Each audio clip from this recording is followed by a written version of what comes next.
Assalamualaikum warahmatullahi wabarakatuh. Alhamdulillahilladzi anzalal ilma wa ja'ala lahu fil islami makanatan 'azimah wa ja'ala ad-din dafi'an lit-ta'allum wa tafkir. Nashhadu an la ilaha illallah wahdahu la syarika lah wa anna Muhammadan 'abduhu wa rasuluhu. Segala puji bagi Allah Subhanahu wa taala, Tuhan semesta alam yang telah melimpahkan rahmat dan nikmat dan karunia-Nya kepada kita semua. Sehingga alhamdulillah kita mampu menyaksikan kembali channel yang insya-Allah diberkahi dan dirahmati oleh Allah Subhanahu wa taala.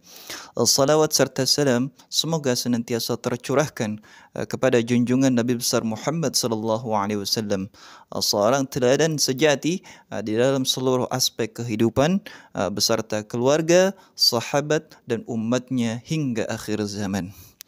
Ayyuhal ikhwah yang dimuliakan Allah Subhanahu wa taala. Pada kesempatan yang berharga ini, izinkanlah saya untuk menyampaikan pidato yang bertema abad keemasan Islam dan juga peran ilmu di dalam dakwah. Tema ini begitu penting dan bagi kita untuk kita renungkan bersama, terutama di zaman modern saat ini ketika tantangan dakwah semakin kompleks dan peran ilmu pengetahuan dalam memperkuat nilai-nilai Islam menjadi semakin mendesak. Islam sejak awal telah menekankan pentingnya ilmu pengetahuan. Bahkan wahyu pertama yang diturunkan kepada Nabi Muhammad sallallahu alaihi wasallam adalah perintah untuk membaca. Iqra bismi rabbikal ladzi khalaq. Bacalah dengan nama Tuhanmu yang menciptakan.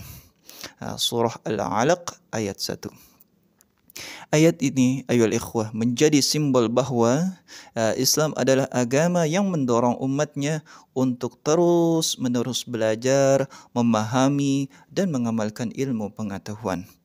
Di dalam Islam, ilmu agama dan ilmu dunia tidak pernah dipisahkan. Sebaliknya, keduanya saling melengkapi satu dengan yang lainnya. Ilmu agama memberikan arah moral, sedangkan ilmu dunia memberikan solusi praktis untuk mewujudkan tujuan tersebut. Sebagaimana Imam Syafi'i rahimahullah pernah berkata, "Talabul ilm fariidah ala kulli muslim." Menuntut ilmu adalah kewajiban bagi setiap muslim. Dan di dalam bahasa Inggris ada pepatah yang sejalan dengan prinsip ini, yaitu science without religion is lame. Religion without science is blind. Ilmu tanpa agama itu pincang, dan agama tanpa ilmu itu pun buta.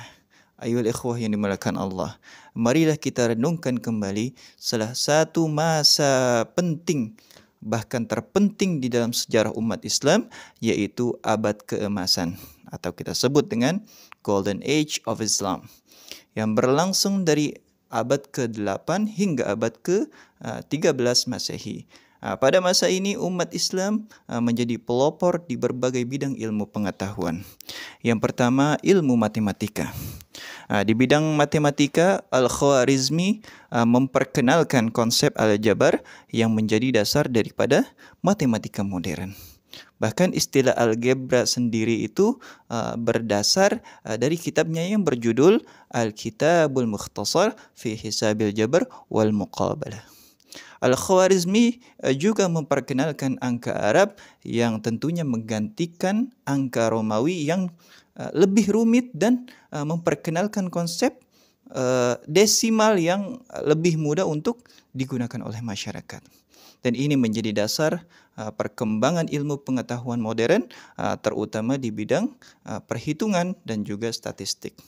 Manfaat ilmu matematika sangat besar bagi dakwah. Dengan aljabar, umat Islam dapat menghitung zakat, membagi warisan sesuai dengan hukum faraid, menentukan arah kiblat dan juga mengatur waktu salat dengan akurasi yang tinggi. Ayyuhal ikhwah, yang kedua, astronomi. Ilmu astronomi ini berkembang pesat melalui karya Al-Battani, Al-Farghani dan juga lainnya. Penemuan mereka tentang gerakan bintang, bulan, planet. Ini tidak hanya digunakan untuk kepentingan ibadah saja, tetapi juga bisa menjadi navigasi yang mendukung perjalanan dakwah ke wilayah-wilayah baru. Para ilmuwan Islam mengembangkan instrumen seperti astrolabe dan alat navigasi lainnya yang menjadi acuan bagi penemuan ilmiah berikutnya di Eropa. Yang ketiga, bidang kedokteran. Para ilmuwan seperti Ibnu Sina dan juga Ar-Razi menulis buku-buku kedokteran yang menjadi rujukan dunia selama berabad-abad lamanya. Karya Ibnu Sina seperti Al-Qanun fit Tib, yaitu The Canon of Medicine dalam bahasa Inggrisnya, ini diterjemahkan ke dalam bahasa Latin dan juga diajarkan di universitas Eropa hingga abad ke-17. Ibnu Sina juga menemukan konsep tentang penyakit menular dan peran kebersihan di dalam mencegah penyakit. Yang keempat, filsafat dan logika. Al-Farabi, Ibnu Sina, dan juga Ibnu Rus telah berhasil menyelaraskan ajaran Islam dengan logika Yunani. Karya mereka menjadi jembatan antara peradaban Islam dan juga peradaban Eropa. Dengan pendekatan rasional ini, Islam diterima di kalangan intelektual non-Muslim, membuka pintu dakwah kepada banyak orang. Yang kelima, kimia. Ilmuwan Muslim seperti Jabir Ibnu Hayyan merupakan pionir di dalam pengembangan kimia dan alkimia. Jabir menulis banyak karya tentang eksperimen kimia, termasuk penemuan reaksi-reaksi kimia yang masih digunakan hingga saat ini. Ia juga menciptakan alat-alat laboratorium seperti distilator yang tentunya memudahkan penelitian ilmiah. Ayyuhal ikhwah yang dimuliakan Allah, tidak banyak yang menyadari bahwa abad keemasan Islam ini menjadi pondasi bagi kemajuan peradaban Barat. Bahkan ilmuwan-ilmuwan Barat banyak yang terinspirasi dari karya-karya ilmuwan Muslim. Apa saja itu? Yang pertama, Leonardo Fibonacci dari Italia.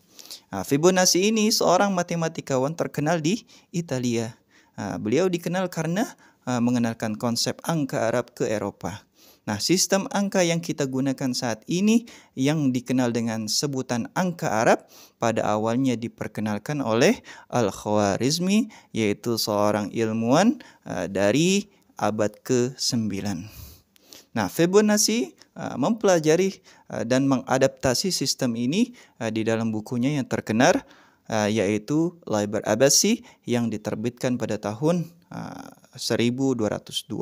Melalui karyanya, Fibonacci membantu menggantikan sistem angka Romawi yang lebih rumit dengan angka Arab yang lebih praktis dan juga efisien, yang pada akhirnya menjadi sistem yang digunakan oleh umat di seluruh dunia. Yang kedua adalah Roger Bacon dari Inggris. Roger Bacon ini seorang filsuf dan juga ilmuwan pada abad ke-13. Adalah seorang yang merupakan tokoh yang diakui karena memperkenalkan metode ilmiah yang lebih sistematis di Eropa. Namun ia mengakui bahwa pendekatan empiris yang ia gunakan sangat dipengaruhi atau terinspirasi oleh karya-karya Ibnu Al-Haytham, seorang ilmuwan Muslim yang sering disebut dengan Bapak Optik modern. Ibnu Al-Haytham ini mengembangkan teori-teori dasar tentang cahaya dan penglihatan yang berlandaskan pada eksperimen dan juga observasi. Dan pada akhirnya prinsip-prinsip inilah kemudian diterima dan diterapkan oleh Bacon di dalam penelitian ilmiahnya. Yang ketiga adalah Kopernikus dari Polandia. Teori heliosentris Kopernikus yang menyatakan bahwa bumi berputar mengelilingi matahari adalah sebuah revolusi di dalam bidang astronomi. Namun teori ini tidaklah muncul begitu saja. Sebagian besar temuan Kopernikus ini berakar dari karya-karya astronomi ilmuwan Muslim sebelumnya, seperti At-Tusi Al-Battani. At-Tusi ini seorang astronom dan juga matematikawan Muslim dari abad ke-13. Dia ini mengembangkan model matematika yang tentunya lebih akurat untuk menggambarkan pergerakan benda langit yang mempengaruhi pemikiran Kopernikus di dalam merumuskan teori heliosentrisnya. Nah, yang keempat adalah William Harvey. Ini dari Inggris. Harvey ini seorang ilmuwan Inggris yang terkenal karena penemuannya tentang sistem peredaran darah. Nah, ini juga terinspirasi oleh karya Ibnu Nafis, seorang ilmuwan Muslim dari abad ke-13. Nah, Ibnu Nafis ini adalah orang pertama yang menjelaskan sirkulasi darah kecil yang terjadi di paru-paru. Nah, sebuah temuan yang jauh mendahului penemuan Harvey. Nah, karya Ibnu Nafis ini yang semula terlupakan akhirnya mendapat pengakuan setelah penemuan Harvey, yang menunjukkan betapa pentingnya kontribusi ilmuwan muslim di dalam kemajuan ilmu kedokteran. Ayyuhal ikhwah yang dimuliakan Allah Subhanahu wa taala. Umat Islam adalah raksasa yang mendasari kemajuan ilmu pengetahuan di dunia barat.